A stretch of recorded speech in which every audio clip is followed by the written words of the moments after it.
Oh, you know what? Wait a minute. I'm going to stop. See, this is where we correct ourselves. So here we have the Money in the Bank 2024 World Heavyweight Title match, the finish actually, between Damien Priest, the champion, and Seth Rollins, the challenger. This was an excellent match, and obviously more of the attention is on what we're going to talk about right now. And then after we go through this breakdown and analysis, James and I are going to sit down because I have an alternate theory that's outside the ring because a lot of the talent did seem kind of off at times throughout the entire pay-per-view. See, James, I said pay-per-view and not PLE, premium live event, I guess they call it. So we're going to scrub here. This is the beginning of them going back and forth with the superplex, Falcon's Arrow type finish. And here's Seth Rollins going up. Very athletic, superplex, picks him up. Right here, Damien Priest is going to hit the knee on him right there. Nice spot there. And they're going to go back and forth with this. Up again. Rollins with the knee. Camera angle there wasn't as good as the first one with Priest. This was a good camera angle right here. You can see the knee. Here you can kind of see it, but here we go. Falcon's Arrow, down, and here's the ref's count right here. Now, I'm going to look at him. I think Priest is trying right there to lean over, hooks the leg. Very weird spot. I'm trying to see. He doesn't have him covered. I'm going to look right here with the pen because what's very important right here, I'm trying to see first and foremost, is his arm stuck under Rollins here or the far part here? I don't believe it is. It doesn't look like it is at all. So I'm looking just to see if this is trapped or that. Because in the video, when I watched it, it didn't look like there was any movement from Priest to where he was stuck and couldn't get either shoulder up. It felt like he kind of, I guess, zoned out or something. We're going to talk about that, like I said, when we sit back down. But here's 1, 2, and there it is. I'm looking at his eyes right here, trying to see. All right, this right here, going back and forth, and try to get Chris to highlight Damien Priest's face right there and his expression. He's kind of fluttering and looking off. Usually when you're looking at an account, he's looking this way. So I'm trying to split hairs here and look at this, James, and everybody out there. But what I'm looking at is his eyes are here. Whereas anytime most people get pinned, you're literally looking at the ref's count right there. So he kind of looks with the eyes right here, he might be a little out of it. So my theory was not that he was knocked out, but the way his eyes looked a little glazed over, I don't know if that's a sell, like especially right here. It's like he's not even, when you hear the count, just as a talent, when you hear the count, your eyes for some reason, and it does kind of, kill the illusion a little bit, but you look up and pay attention to the ref's counts because every ref, Nick Patrick, Bronco Lovage back in the day, and then these guys and girls, they have a different cadence of accounts. You have to get to know that, or at least keep your eyes on the referee. And here it is. That was 3 right there. And referee holds up 2.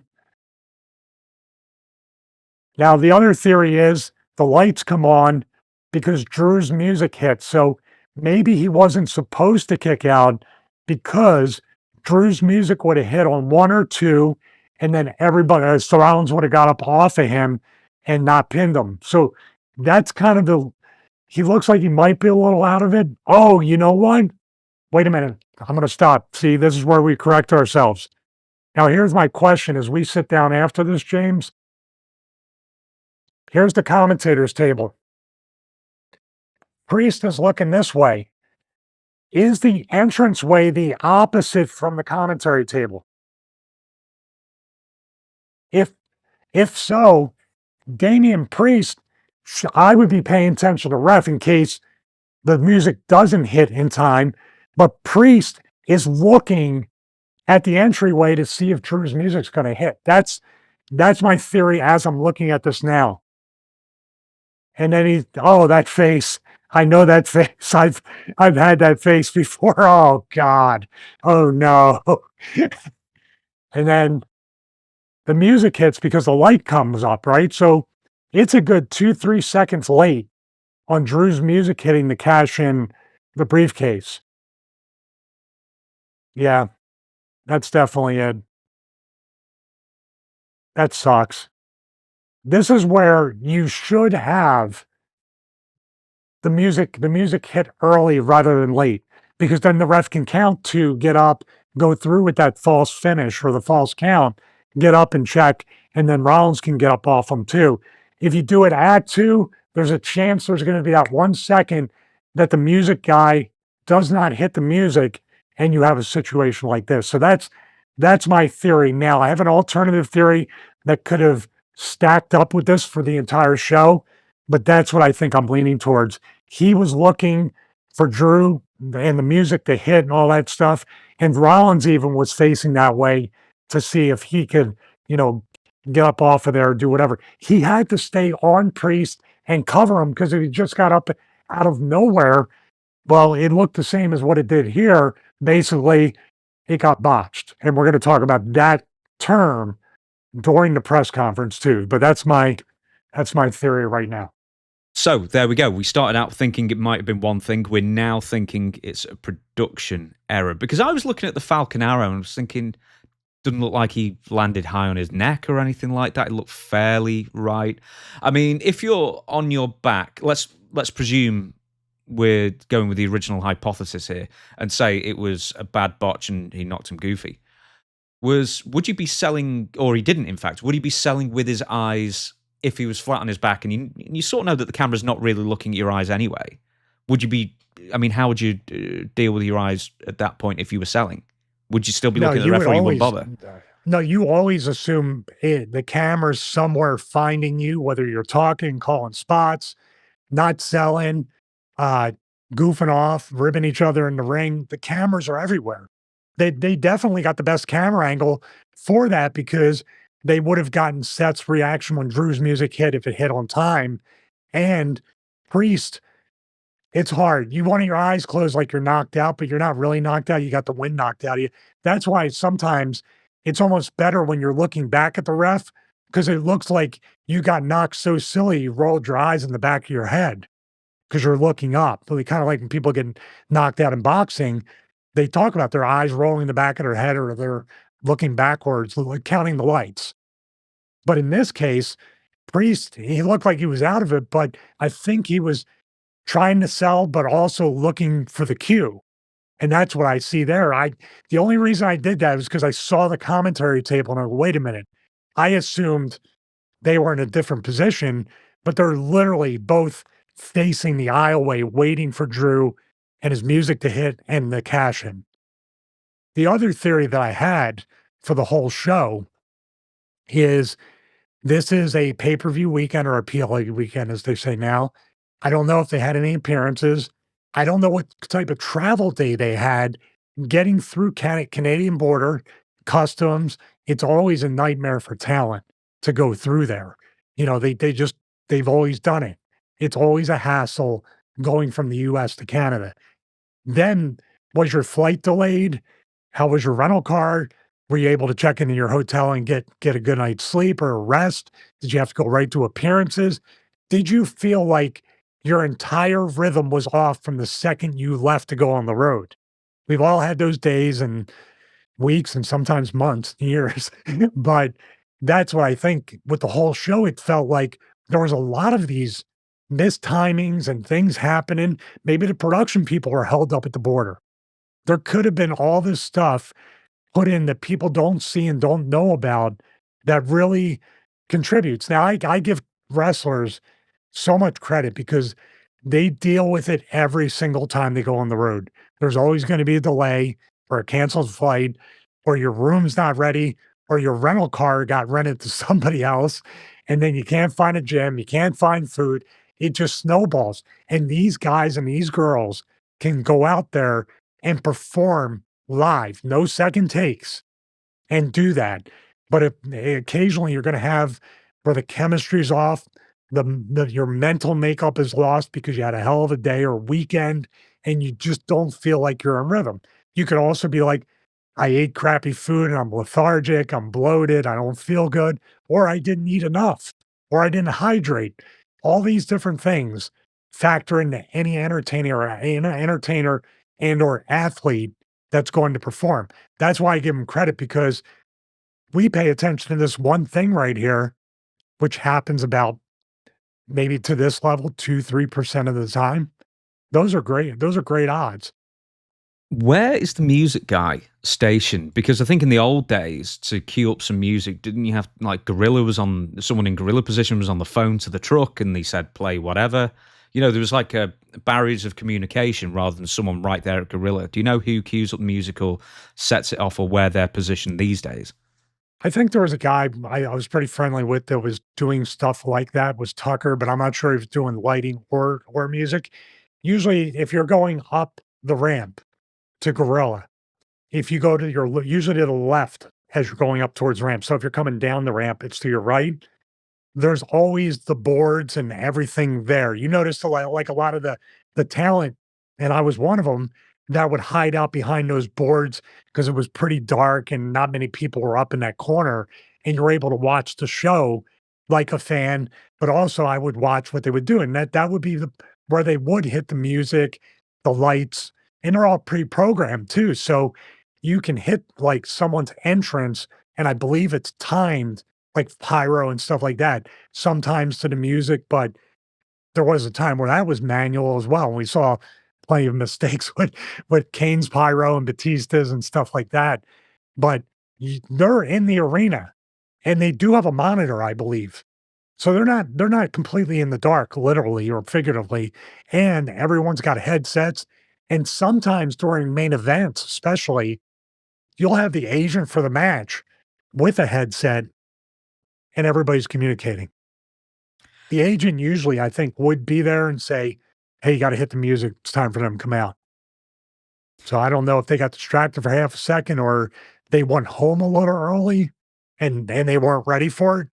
I mean, maybe it could just be like a software malfunction. You know, you press a button and then it takes a few seconds to get going. And it happens. Oh, It God does knows happen. we're gonna have a lot of those. Yeah. Well, the thing is, like on the software that I use occasionally, and it'd always be on something really important, it would just, you press record and then the video would freeze for 10 seconds and then it would just start as normal. But there was no way of actually checking it until you'd finished recording and then you watch it back.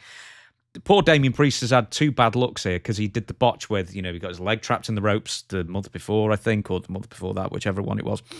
Here's a question for you, and I believe this was instituted in WWE while you were there, maybe 2002, 2003, something like that. What should the referee have done? Because at some point in the early 2000s, Vince McMahon told the referees, call it as a shoot. And then that led to an incident on Raw where I think maybe Booker T was involved. He got thrown into the steps and the referee called it as a disqualification. And it's one of those things. What did the referee do the right thing here? Did he do the wrong thing here? Well, he did the right thing because you always count the 3. Anytime I have anything that's a false finish or anything like that, say on TV or especially the indies where you gotta really kind of get your point across to everybody, make sure there's no words unsaid or stones left unturned before a match because everybody could be thinking something different. I will tell the referee every single time, count to 3. If I don't kick out and he doesn't kick out, it's our fault. That's the way it does. And I know there's the Curtis Axel thing with Cody Rhodes, the famous meme with that, that ref was trying to F on me or that old meme that he told the story at Starcast way back. But the ref counts. Now the disqualifications and the stairs and all that stuff, that might, there was also a 6 to 8 month thing where Vince had such a like he wanted people to have tag ropes in the corner, like during tag. That was all we heard on every house show, every talent meeting, grab the tag rope. So he gets these things, but the ref counting the 3 should be just a universal rule. If the talent can't kick out, it's their fault. If the talent lapses, if the talent's trying to pay attention for the music to hit, I really don't think, honestly, I don't think a kick out would have hurt. Now, it would have been better if the music kicked on while the pin was happening, but kick out, and maybe, you know what I would have done? What I would have done if I were Rollins is call the audible and say, I'm going back for the stomp, get his music hit. So if he came back for the stomp, he was setting the stomp up after the kick out. Now he's in position to see Drew. He's about to hit the finish and win the title. I think that move, the curb stomp, would have been better to set up because now Seth has space. Everything's there. Priest is starting to turn over onto all fours, and that music hits. And now we have, we have a picture that we need without anybody counting the three. See, now it's on the talent for not kicking out on this one, but the referee only counts to 2. So ultimately, he has to count to 2 because Damien Priest, and it's for a title. He has to keep the title for the purpose of the story. But he essentially counted to 3. But then he goes up to the thing, and then that came down like this, and he didn't even do like this, or his shoulder was up, or he just did 2. That was it. But ultimately, it's not on the referee. The referee had to count to 2, or basically call it as a 2. But then it's the referee that looks like the idiot all the time there. So I feel bad for the referee in this respect because he's done a bad call, even though for the purpose of the advancing of the storyline, he had to make. Well, there's 2 ways to do that. Number one way is just there's enough hours of wrestling, people are going to forget about it. We're probably already too late to the party with what we're talking about, like basically 6 days later when this airs on Friday or whatever clip goes up, could be even more. I look at it this way. The only way, 2 ways you save it. Number one, you ignore it, just move on. Number 2, you need a Danny Davis evil referee type situation because, or Drew, they could refilm something that I'm thinking about it. You do it, the horse has already left the barn. I was going to say if Drew acts like he paid the referee off or did what there's no good way to get around it. But I'll tell you what's the worst way to kind of go about it is when you suspend disbelief completely during a press conference and you talk about a botch in a pro wrestling event. I don't agree with that. Well, it's funny you mentioned that because I've got the quote up right now for it. So, Triple H on the referee call. This is from 411 Mania. Who's done what I'm reading off. Referee's decision is final. I'm looking forward to having a conversation with the referee to see what he saw that I didn't see, that you didn't see, that no one saw. Look, human beings in a ring, mistakes happen, things happen. It is what it is. I'm going to stop you right there. Yeah. Anytime Hunter's going to give a super political answer, that's not a completely accurate quote because I saw the video of it. He said, it's funny. Anytime Hunter says, it's funny, you're about to get the political answer. You ever notice that now you aren't going to be able to ignore it. It's a tell. Right. Okay, then. So so the political answer, but I haven't teed it up with the political answer quote beforehand. That's not even on here. Didn't even quote the most salient portion of it, I guess. I can read more into it, but is that the big reveal? He didn't actually say, yeah, we messed up, sorry. Well, he kind of said, I should have took his phone or had him shut his phone off so he didn't see social media and all that stuff. The reason why I have a problem with this, the biggest reason, Damien Priest is supposed to be a heel. He's supposed to be a heel. But what you're doing when you're saying these things is you're trying to garner sympathy for a heel. You're better off not even mentioning it or, like, what are you going to say? The music was hit too late? Yeah, any answer is going to expose the business to a point. And I've said it before, and AEW has been so egregious with this all the time, and they started it. That's why I can't believe that WWE picked up on this particular thing from AEW, because I feel like this is the most business damaging, business exposing, and it's already been exposed, I know. But when you sit there and you go right on your nose, what you saw for 3 hours is fake. You wasted your time. Sorry, suckers. You paid money and we're going to tell you how fake it is now. I don't like that. What about the Wyatt Six here? They were taking a photo with a fan after a show.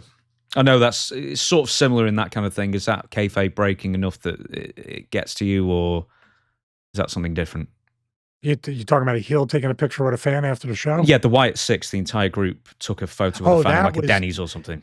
that's a whole different story just because if they did that today, because 'cause they're starting to unmask them and the vignettes, but if they didn't need to do that, like, 1 hour after the show or whatever it was. Yeah, and I don't agree with that either because the Wyatt 6 is completely different, and really, there's less wiggle room to expose the business, even less than the Triple H thing, because they are mythical characters. They are large. It's The Undertaker. The reason why The Undertaker is so over, even now that he's talking like a regular dude, is because how many decades did he protect the character? How many times did Undertaker not show up, even for, I think he showed up for a award show, like a kids award show or something, or Nickelodeon way back in, he was full Undertaker gear, full Undertaker music, Undertaker lighting, all that stuff. The presentation and everything was meant to protect the character. So the Wyatt Six, what mystique do they have when they just already in a tattoo shop or a store or something, I just think they took were a in a picture with somebody? restaurant or something, like a Denny's maybe, I don't know. Now they're being framed kinda like baby faces, so after the fact, we're talking about it weeks after this. Yeah, now it's kinda like, okay, but that was the debut of them. So, getting back to Triple H, in other words, why not just left things unsaid? Or why not? Why have these press conferences? I understand too. I understand John Cena saying, "I'm retiring, and after the show, I'm gonna take any and all questions at a press conference." That's a special event. That doesn't mean everybody who had a match that night needs to do a press conference. I would have left it for Cena and Cena alone, nobody else.